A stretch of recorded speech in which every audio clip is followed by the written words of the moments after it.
बिस्मिल्लाहिर्रहमानिर्रहीम व्यूज़। आज हम बना रहे हैं जी माश की दाल मसाले वाली, मसाले के साथ जो भून के पकती है वो वाली हम दाल बनाएंगे। ये देखें, ये हमारे पास ये माश की दाल है। इसे हमने 2 घंटे पहले पानी में भिगो दिया था।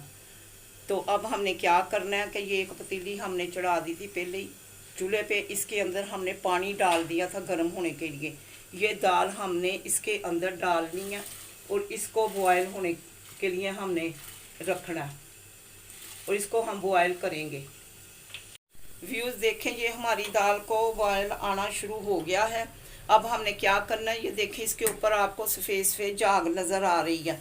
ये हम इसके ऊपर से उतार देंगे। जो भी झाग आती जाएगी बॉयल होने तक हम उतारते जाएंगे इस तरह इसको। ये देखें, हमने जितनी भी ऊपर झाग आई थी ना वो हमने उतार दी है और इसको बॉयल हम होने के लिए छोड़ेंगे। और जो जो जिस तरह इसके ऊपर झाग आती जाएगी ना हम उतार के तो साफ़ कर देंगे। बॉयल होने के लिए रखी थी वो हमारी दाल बॉयल हो चुकी है। ये देखें इस तरह की हो चुकी है और एक एक अकेला अकेला दाना है इस तरह की हमने करनी है। और ये देखें गल भी चुकी है ये बहुत अच्छे तरीके से। ये तो अब हमने क्या करना है, इसको हमने इसका पानी एक स्ट्रेनर में निकाल के ज़ाया कर देना और थोड़ा सा पानी हम इस प्याली में लेंगे। जब हम इसका मसाला बनाएंगे ना तो अगर हमें ज़रूरत पड़ी तो ये वाला पानी हम फिर उसमें इस्तेमाल कर लेंगे, अगर डर हो के हमारा मसाला जल ना जाए। बिस्मिल्लाहिर्रहमानिर्रहीम व्यूज़, हमारी दाल गलने को 12 मिनट लगे थे। हमने उसको स्ट्रेनर में निकाल लिया, पानी उसका ज़ाया कर दिया, थोड़ा सा पानी अलग निकाल लिया। अब हमने क्या किया कि ये एक पैन लिया, ये हमने चूल्हे के ऊपर चढ़ा दिया था पहले ही। ये वाले 2 से 2.5 चम्मच भर के हमने घी के डालने हैं। इसमें थोड़ा सा घी ज़्यादा जाता है। सबसे पहले हमने क्या करना है कि ये हमारे पास 2 अदद प्याज हैं बारीक बारीक काटे हुए, ये हम प्याज घी के अंदर डालेंगे और घी में इसकी भुनाई अच्छी तरह से करेंगे। ये हमारा प्याज अच्छी तरह से भुन चुका है। ये देखें इस तरह का कलर इसके ऊपर आना शुरू हो गया। अब हमने इसमें ये अदरक लहसुन और हरी मिर्च का पेस्ट है ये डालना है हमने इसके अंदर और इसकी चंद सेकंड के लिए बनाई। ये हमारा अदरक लहसुन और हरी मिर्च का जो पेस्ट था अच्छी तरह से भून चुका है और उनकी खुशबू भी आनी शुरू हो गई है। अब हमारे पास ये 2 अदर टमाटर हैं बारीक बारीक काटे हुए, ये हम डालेंगे इसके अंदर और बुनाई करेंगे। और साथ ही ये 1 अदर टमाटर है जो हमने जी इसमें ये नींबू डालने हैं। ये 1 अदर हमारे पास नींबू है, इस तरह हमने काट लिया, इनके बीज निकाल के ये हम इसके अंदर डालेंगे और इनकी ज़रा बुनाई करेंगे। और साथ ही मसाले हैं, ये वाला आधा चम्मच हल्दी का है ये शामिल करना हमने इसके अंदर। और ये 1.5 चम्मच हमने भर के ली है सुरख मिर्च। आप अपने हिसाब से मसाले कम या ज़्यादा कर सकते हैं जिस तरह का आपको पसंद हो। और ये नमक है थोड़ा सा, ये हमने डाला इसके अंदर।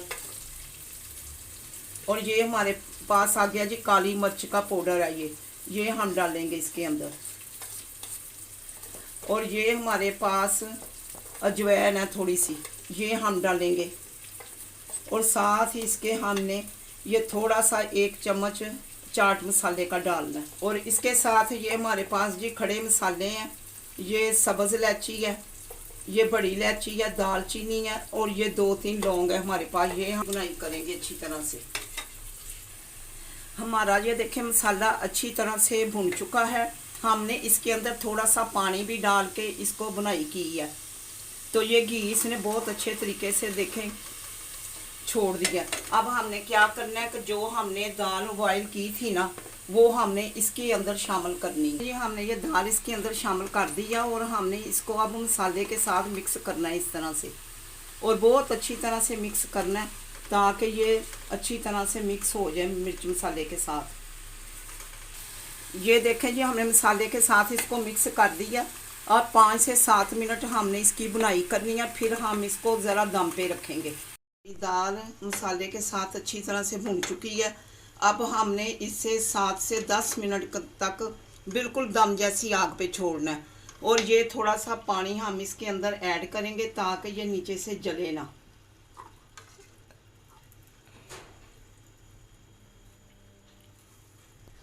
ये हमारे पास दम जैसी आग है, हम इसके ऊपर इसको सिर्फ 10 मिनट के लिए छोड़ेंगे, 10 से 12 मिनट से तक के लिए, और इसको ढाँप देते हैं ऊपर से। और हम आपसे 10 से 12 मिनट के अंदर बिस्मिल्लाहिर्रहमानिर्रहीम। माशाल्लाह से देखें जी, हमारी ये दाल पक के तैयार हो चुकी है। ये देखें कितनी खूबसूरत लुक आई है इसके ऊपर, और घी भी उसने बहुत अच्छे तरीके से, ये देखें, ऊपर भी छोड़ दिया और साइडों पे भी छोड़ दिया। इस दौरान हमने क्या करना है कि हमने इसके ऊपर ये सब्ज़ धनिया डालना है। इसके अंदर ही हमने खुशक धनिया जो है वो इसके अंदर पीस लिया, वो हम इसके ऊपर इस तरह से डालना है, इसके अंदर शामिल करना है। आपको हमारी ये रेसिपी पसंद आए तो हमें सब्सक्राइब, शेयर, लाइक ज़रूर कीजिएगा। हम आपको ये डिश आउट करके दिखाते हैं। ये देखिए जी, हमने आपको डिश आउट ये दाल करके दिखा दिया, ये आपके सामने है। देखें ये कितने अच्छे तरीके से बनी है। ये एक एक दाना अकेला है जो बहुत मज़ा देता है। आप सलाद के साथ खाएं, नींबू के साथ खाएं, अचार के साथ खाएं, ये आपको बहुत ही मज़ा आने वाला है खाएंगे तो आपको हमारी ये डिश ज़रूर पसंद आएगी। तो हमें सब्सक्राइब, लाइक, शेयर ज़रूर कीजिएगा, कमेंट में भी बताइएगा। अगली वीडियो तक खुदा हाफिज़।